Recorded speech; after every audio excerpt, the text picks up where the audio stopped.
So give yourselves a woo. Woo! Oh, y'all are good. But you gotta get the hands going too. So, okay, will you do it again? Okay, 1, 2, 3. Woo!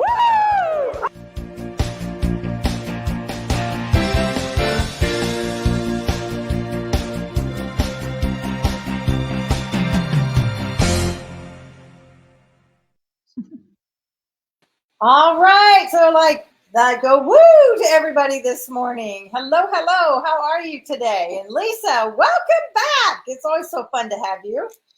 It's always fun to be here.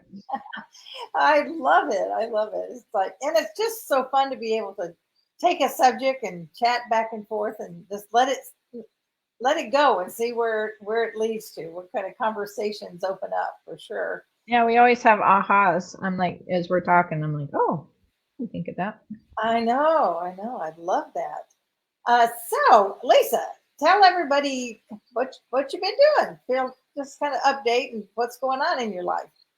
In addition to after the kids, the grandkids left for their vacation here at Grandma's during the summer, we made sock puppets, by the way, and did a sock puppet show. But anyway, after I cleaned up all of that, it's amazing how much the debris the kids can create in a house. So anyway, I've been working on my garden room inside my house to get all my starts going for my fall garden. Oh, wow. So you kind of have a separate garden for the different seasons? So here in Vegas, the season is split. So you can have a spring garden and a fall garden. You have to be careful because they're both chopped off on the ends, so you get about a 3-month growing period on both, which is short for some very many plants. And so that's why I start them inside. So I have the grow lights and a whole area that I dedicate to planting the starts. And then I have other shelves where as they mature that I move them over there and they get to where they're in bigger and bigger pots and then I move them outside. So. Wow.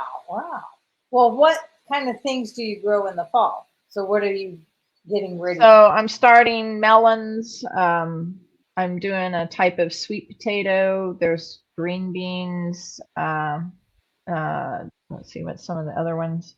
Oh, all of your brassicas, the kales and all that love to finish out. I'll start carrots later. They love to finish out in the winter. So beets, root vegetables, just all that kind of stuff. And some tomatoes, they'll be in the greenhouse. Oh, gotcha. Well, I'm always just so impressed. I love that. We have our mini garden going and on the side of the house in pots, tomatoes, which we've only had about 5 decent ones come out. Yeah, the weather has been brutal. Yeah, and I don't know what they're supposed to grow in, but they haven't been too successful. However, if I don't know how to put a picture on here. I'll post it later because I had Bill take a picture. We picked a zucchini yesterday that I am not this big. I mean, a boat. Yeah. Like this big. I couldn't believe it. And yeah, chopped up some of it and did on the grill last night. It was so great. And then I chopped it in little pieces to put on salad. So that is my claim to fame. We've had a couple. That was the biggest one. Actually, the biggest one I've ever seen. That's awesome. Well, congratulations. Your first zucchini boat. That's right. So anyway, it is just great. Thank you all for joining us. If anyone's out there and wants to say hello, we would love that. Let me go over here. Kathy Weaver. Yay. Good morning. Nice to see you. Do you want to let everybody know that this coming Friday, on the first and the third Friday of the month, we have an interview, a Faith Talk interview with someone, and it is my roommate from college, Martha Huffstetler, who lives in the Memphis, Tennessee area. And it was just a great talk. All of these are blessing me so much. Lisa and I did another one just the other day. But they are such a blessing for me to hear the stories. Like, oh, this is great. And I get to hear them like 3 or 4 times because I do the interview and then I go back to edit the interview and then it shows, and I always watch it when it's being shown again. So it's like I get like triple, quadruple blessings from them. So I know that y'all will too. So mark your calendars, 10 o'clock Central Time on this coming Friday. And then in the Fun Fearless Female area on that Facebook group, there's a posting where I put who all the next speakers are going to be over the next couple of months. So if you want to see who is up and coming, you can check that out. And I guess we could just jump in now because we have such a great topic. This is what Lisa and I talked about yesterday. Again, we got so involved in it's like, okay, we got to share this on Tuesday morning. So today, again. So our word is generosity. And we've said numerous times, I know this is one of Kathy's favorite sayings, is you can't outgive God. The more generous you are, the more blessings he gives. Not that we do it for that, but it's just this thing that happens when we are giving of ourselves in so many ways. And it's not just money. And so, Lisa, let's jump in and I'll let you kind of lead out as we start this conversation on generosity. Yeah, and I just want to tell everybody you're going to want to listen to the full podcast of it because we covered all kinds of topics that we're not going to be able to cover here. But one of the things that I really enjoyed talking about was how magical sometimes generosity is in many ways, and especially applied to time management, because sometimes time is not sometimes, time is a resource that is set for us here. And so everybody has the same amount of time, whether you're rich, you're poor, you're sick, or anything else. And so being generous with your time can be difficult. And we wear those busy badges, and I myself have gotten rid of the busy badge. I'm going to start I dumped my busy badge club, because the mindset of abundance helps you be generous with your time as well. But I've noticed that when I'm generous with my time, the magic comes from God. Like you said, you can't outgive God, and he gives back to you. And the example I gave was feeling prompted to go to a neighbor's house and give her dinner. And when the prompting came to me, I was like, oh my goodness, I don't have time. I've got all this stuff going on. And so I cooked for her, and I was even thinking, what are we going to have? Oh, well, I'll just throw crackers and cheese at my children. and so, I delivered that, and then Paul came home with a pizza and said, hey, honey, I just thought you need something and have a rest. And I was like, see, it's that generosity, magic that sometimes occurs. It doesn't always occur, but it really does. Sometimes you get like a better mood or other things. Anyway, I'm rambling on. Well, that's okay. That's great. But yes, and that is, we did spend a good bit of time talking about that because I think we always want to go down the financial road, and we'll talk a little bit about that too, kind of like with abundance. When you start thinking of what these words mean, abundance and generosity, it comes in so many formations, or, there's generosity of your time, generosity of your energy, which kind of time and energy can be the same, but not necessarily. Generosity in how we approach our relationships. So all of these different ways where we can just give of ourselves. I was one of the things that happened just this last week with me. I was I was doing one of the interviews, as a matter of fact, and we finished up, and I turned off the recording, and she and I continued to talk, and I could just tell she needed something extra. She needed me to just guide her a little bit into things. And I'm thinking, on the one hand, I don't know if y'all do this exercise in your brain, but on the one hand, I'm thinking, I really had other things I was going to do right after this call. But I just felt so confident that she needed what I had to offer. So I did. And we spent about an extra hour, and I just kind of mentored her in a few ways that really helped her kind of get off of dead center where she was and help her kind of see where she could go. And so it was great. And when we do that, that is giving of our talents, that's giving of our energy, it's giving of our time, and that's being generous. And it's amazing how everything that I need to do the rest of that day all just fell into place and it got done.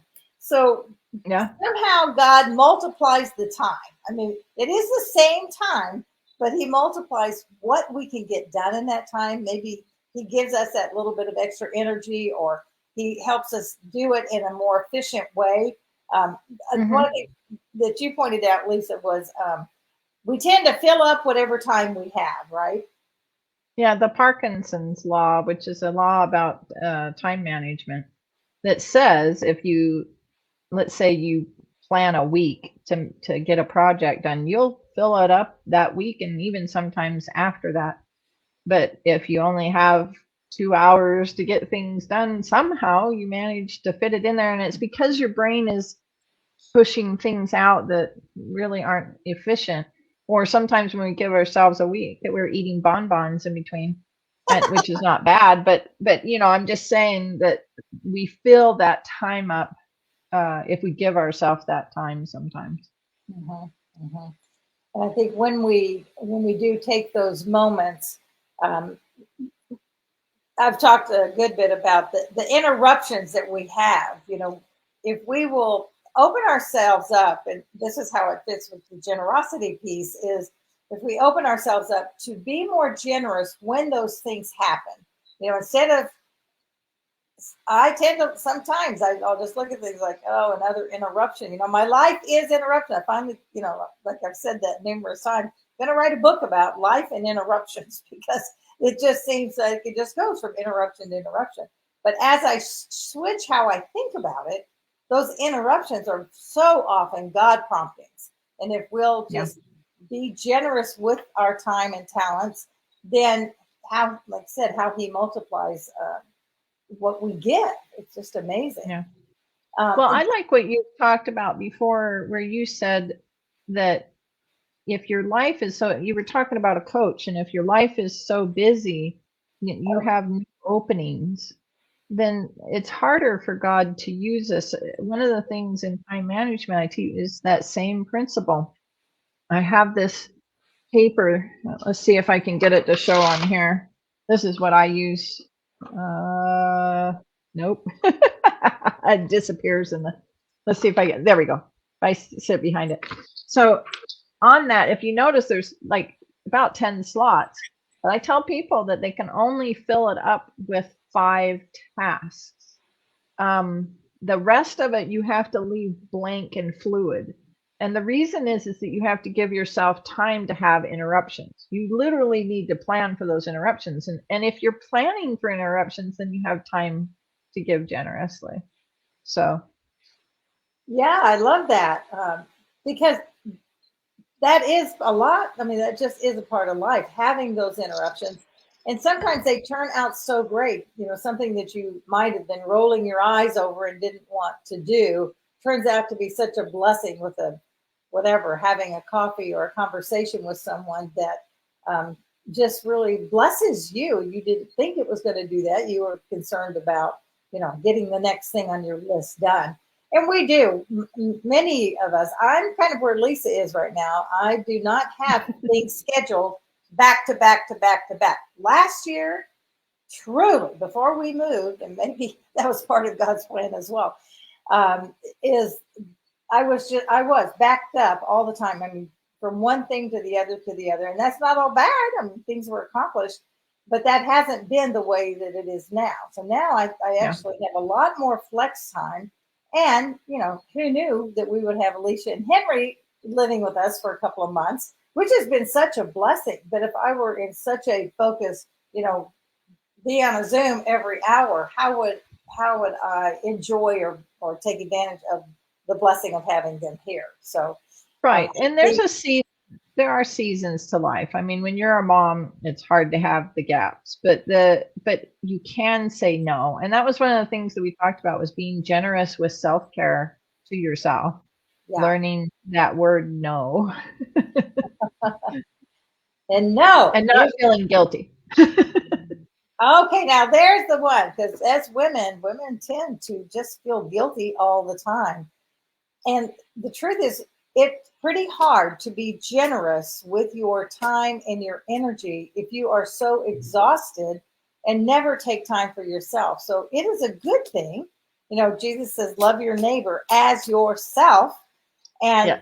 we have to love ourselves and take care of our heart, take care of our soul. So be generous to yourself.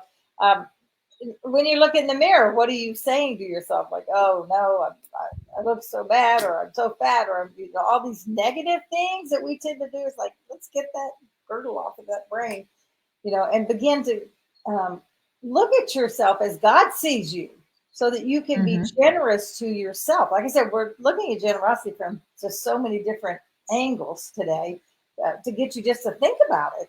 And I really hadn't thought of as many as we've kind of come up with. Uh, Lisa, didn't you say something? Talk about the mirror a little bit, because you're the one that brought that up about looking in the mirror. Or the little boy. Oh, Tell that story. That was a good one. yeah. So those are, two different things, but I'll talk about the little boy. The little boy, it was really cute because there was an article I was reading about how little children just naturally are generous in their self affirmations and cajole, the things that build us up by talking to ourselves. And there was a little boy, and he's got the dryer open, and I'm guessing his chore was to take and he had to be like 4.5 or so. Anyway, he's taking the clothes out and putting them in a basket. And each time he'd take one piece of clothing out and put it in the basket, he'd go, "You did such a great job." And then he'd pull another one out. "That was well done." And Oh, I love that. he just had one thing after another, and he was standing all proud each time he did it. And I've seen so many of these little videos of children like that. And I was telling you that in the mirror, sometimes I'll look at myself and I'm like, "Oh, how did you do that? And why did you do that?" So somewhere in between taking the clothes out as a little kid and growing up and looking in the mirror, I've learned different behaviors, and I have to break those patterns. And I have to be generous with myself.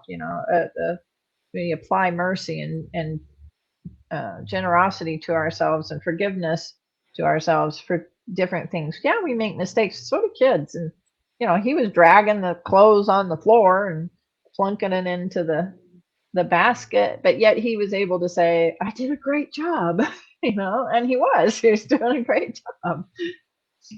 So, Oh, I love that. That's such a great example, I think. I know Henry is it's so fun having him here. So he's 6, and he'll do the same thing. And I just get so tickled over it. He'll do something. Oftentimes when we're playing games, I'll tell you that he is so good. We used to call it concentration, right? Y'all remember concentration? uh-huh. You can take a Yep. deck of cards and then you have to match the card, or sometimes there's different pictures on them. And I am telling you, that kid is so good on that. And he'll just say, I am so good at this. And he's just so confident with himself. Mimi, you're never going to win because I am so good at this. And I just get tickled because he is confident in himself. And it is sad that somewhere between that, and, looking in the mirror ourselves, that we lose that. And it's not about, oh, look at me, I'm so great. But just giving yourself a little kudos because, I really did help somebody, or I really did make a difference to them today, or, I got through that project pretty fast. Yay, let it go. It doesn't Yeah. hurt to give yourself a little pep talk and a little cheerleading, like, woohoo. I did. Yeah. Washed all the clothes today and folded them and put away. Now that is an accomplishment, right? Yes. Give Well, yourself and my husband actually was laughing one day because I can't remember what I was doing, but I go, "Woohoo, I did it." And he starts giggling in the other room. I'm like, "Hey, I gotta have those little kudos to myself. It helps me get on my down my list." It does. It So, does. And so, one of the other things that in our conversation that we want to share with you is there were 2 other um, pieces of the generosity puzzle. And one of them is forgiveness. being Uh-huh. generous with our forgiveness. Yeah. You want to talk about that a little bit? Or, Well, I'm going to steal from my husband, who talks about the fact that in counseling, people don't want to forgive because they think it justifies what the person did yeah, and makes it okay. But in his counseling, he all the time has to separate out that when you forgive somebody, you are not saying it's okay. Otherwise, you wouldn't need to forgive them. The fact that you're forgiving them actually verifies and validates the fact that they did something that was not correct and was harmful or hurtful, and that they need to have somebody say, I forgive you. It also doesn't mean that you have to accept the abuse the next time. So, right. forgiveness, in my opinion, is literally like we have all these bricks on us and we take that brick off. It's more for us when we forgive as much as it is for the other person, and it takes weight off of our shoulders. It can take time to forgive. So I mean, like the some of the things, I think we've talked about the fact that uh, of abuses from distant family members in my family to myself. It took me a while to forgive that person. I mean, it took a long while. So, but forgiveness is a part of generosity. I think that envelops God's love. And I think that's why he wants us to forgive us, because he wants us to experience that spirit and that charitable situation. So, working on being generous and forgiveness can work in both ways. You can, the generosity of forgiving yourself as well. you know, Right. And I think that's an important piece. Yes, forgiving others just as Christ forgave us. Because, as believers, it's only because of his forgiveness, his grace, his mercy that we are who we are, that we can experience his true love. And when we turn around and forgive others, then again we are shining the love of Christ by doing that, and then to ourselves. And I think sometimes that's the hardest piece. I see that in women a lot, since that's my yeah. ministry, is working with women, and just so hard sometimes for us to forgive ourselves for what? Not being perfect. We're not Yeah. doing every single thing right every single time. I mean, let's be real. Well, That's and sometimes I think we have a do it myself attitude too.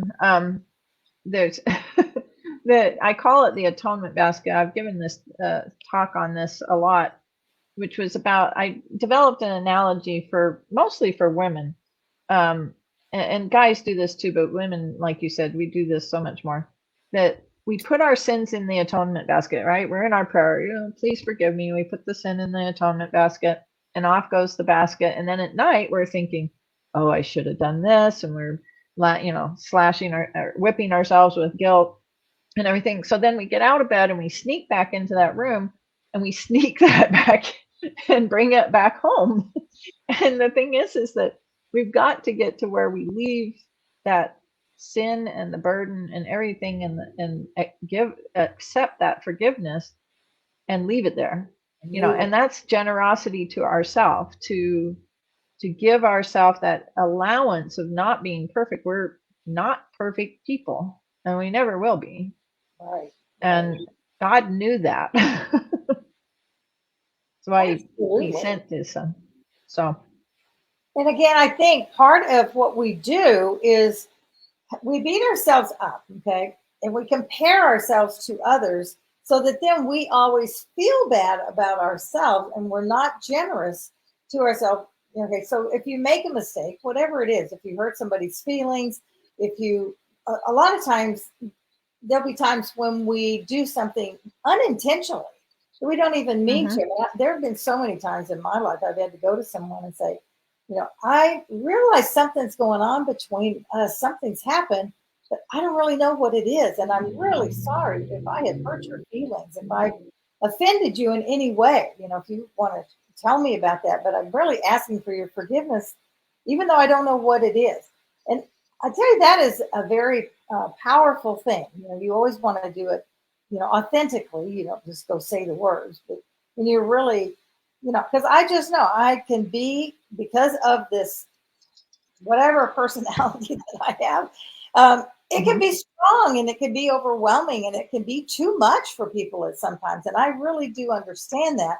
So there are times just in my whatever that I have hurt people's feelings or have made them feel the worst thing I ever want to do is to make them feel less than. But I just know at times that those things have happened. And so I found if I will just, first of all, I'm going to forgive myself as for God's forgiveness. I'm going to forgive myself, but I'm going to go to that person and ask for their forgiveness. And Yeah. sometimes they'll say, no, it really wasn't you. I was just having a really bad day, da da da. But we talk it out and we get past it. Because when Mhm. those things don't get resolved, it's like you said, it just eats at us. That unforgiveness piece of whatever it is at whatever Yeah. level, from little things to huge abuse and things, they eat away at us. They're like a cancer. Yeah. It's like negativity, because unforgiveness is negative. And so that Mhm. negativity, that unforgiveness eats away at us and just tears us apart, from the inside out, from stress and those guilt feelings, all of that just wind up most of the time, you're feeling it in the gut, just makes you feel so bad. Yeah. That if we just go, again, go to the Lord for forgiveness, forgive yourself, forgive others if they've done the same thing. If they've done something to you, then you can always go to them and talk to them about it. That's Yeah. okay. Don't go yelling and screaming and tearing them apart, which actually will then lead us to what we really got to the bottom of this other piece, which is love. Let's just Yeah. be generous. Let's have generosity in how we love each other, how we love people. And that you have to love. You have to have that love really to go in the forgiveness piece. Because it is through the love of Christ. It is through love that we can forgive It others. is. It's a love of self to forgive ourselves and to leave it up to God to take care of the rest. It's if you think about it, I love this little I love all these little YouTubes with little kids. There's one, I think I've said this before, that she's sitting in the back seat and she's trying to unbuckle one of those complicated seat belts that they have in the kid Oh, seats. And her dad turns around to her and says, "Would you like help?" And she goes, "No, no, no, thank you."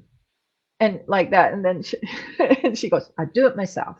And then he's like, "Are you sure?" And she's sitting there fidgeting with it. And she goes, "No, you drive." And I swear up and down, I can just see myself. It's me in the seatbelt, and I'm dealing with life, trying to undo it. And God's like, "Would you like some help?" And I'm like, "No, no, no, thank you." You know, you drive. I've never heard you tell that story. So, yay, I think that's a great example because we do that. It's like, it's okay, Lord, this is just a little thing. I can handle this Yeah, myself. I got I, that. And the I Lord's don't like, need "Can I help you?" No, no. to. Like, we do that. It's like crazy. Oh my gosh. No. So, Someday we'll have to show it on the show because it is the funniest. I think it's got like a billion views, literally. It is the cutest little thing. She's probably 20 years old by now. I'm embarrassed that everybody watches this, but he's so sweet with her. And I just, like I said, I imagine myself and Heavenly Father's the driver, and I'm back there refusing all his help because I'm stubborn and I'm trying to do everything myself in my way. and I've really seen that with my grandkids because I'm spending. So, y'all, I know I'm talking a lot more these days about my grandkids because I'm around them so much more now, and I'm learning so much from them. But they are all like that. No, no, no, Mimi, I do it. I do it. And Yeah, Kelly in I got particular, it.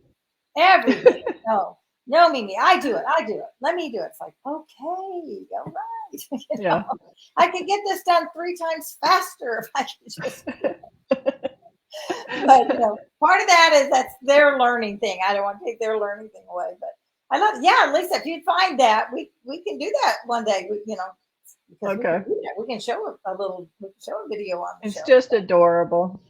That is great. So, well, always love having you on and having our conversation. So, It's as we, always fun. I know it's like here we go at the top of the hour. So, to reiterate just a little bit, begin to look at generosity from a different perspective. Yes, we want to be generous with our finances, so that we can, do ministry that God's called us to. So whether it's giving to your church or giving through nonprofits or giving, just giving your finances to help someone, you see a need and you meet that need, that generosity of spirit, in whatever it is. If it's to prepare a meal, if it's to give money to a cause, if it's to help support we had 600 kids. It's unbelievable to me.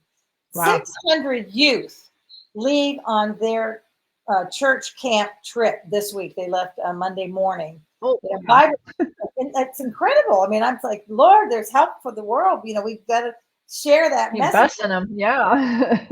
With our teenagers, right? They're going to be stepping into the roles that we all are doing. Yep, they're our future. They are. And then, in Bible school, we had over 700 kids up to 5th grade. Unbelievable. So it's like, okay, Lord, so in that, just that being generous, because, maybe there's somebody that needs a scholarship to go to camp or to do something that's that they want to do, and they just don't have the means. So there's so many ways that financially that we can. And so that's why we didn't spend a lot of time on that, because I think we all understand that. But that generosity of spirit to share your time and your talents, your gifts, and always knowing, just like when we talked a few weeks ago about the widow's mite, she gave in faith. She gave out of her scarcity. She gave all she had, the widow's mite, that y'all hear the story of that we talked about. But she did that knowing truly about God's abundance and his generosity, that she didn't have to worry about that. When you feel led to do something, whether it's time or material efforts or sharing your gifts, know that. Do it in faith, trusting that God's not going to just leave you there bankrupt. No, he is going to take you through. He's got something on the other. We talked yesterday, something on the other side of no. So when you're protecting yourself and you get asked to do 100 things, just know that God's on the other side, and he already has all these blessings just waiting for us. He's already preparing the way. So give generously in all of those ways to yourself and to others, and for the kingdom, knowing that God's got you, right? Yep. So any last word, Lisa, you want to share with us? Just tying it back to the abundance, we discussed privately the differences between abundance and generosity. It was kind of interesting, some things that we talked about in that. So I suggest the audience, if you ever have a boring moment in an airport or something, look it up. And but an abundance mindset always helps in terms of feeling the ability to be generous. If I feel, even though I'm sick, even though might not, maybe I've got a budget problem, or maybe I've got a time constraint, having an abundance mindset can help you be able to pause even in something that seems scarce and give generously. So and I suggest that people try to give, because the pay it forward attitude is real. There's generosity brings an energy in it, and it's a healing energy, in my opinion, a powerful binder. So that's my 2 cents. No, I love it. I love it. Well, thank you again for being here, and all of you who are listening or watching today, right now, live, and those of you who might watch it later on, sometime this week or later today. Thank you for being here. Thank you for sharing your time. As I say so often, time is the one thing that we all have the exact same amount. Nobody's born with more time, per day, so many minutes per day. We're all equal there. And when you choose to spend time with us on Tuesday mornings, I so appreciate that, because that giving of your spirit to join in with us just makes such a difference. So thank you so much. Remember, life's not a matter of chance. It's a matter of choice. So choose wisely. Go out and make it a fabulous week. And just think about generosity to others and generosity to yourself as you go through the week. All right. Bye now. Thanks, everybody. Mwah. Love you. Bye. Bye.